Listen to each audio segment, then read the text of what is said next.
Let me show you how we can bypass the forgotten screen lock on OnePlus 15R. So if you forgot the password to your phone and now you cannot unlock it, the only way to get the access back is to perform the hard reset of the phone, which is of course a little bit inconvenient because you will erase everything that you have on your phone, unless you have a backup of some sort of.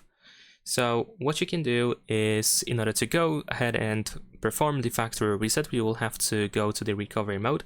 And to go to recovery mode, we need to first restart our phone.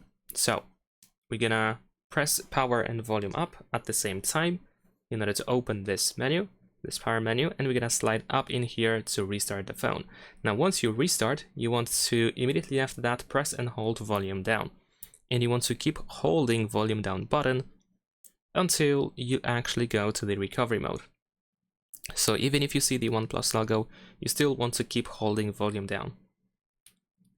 After that, you can select the language. So we're gonna tap on English, and then we have the format data. So we're gonna select this. We have to enter this code that we have over here, and then you will perform the hard reset.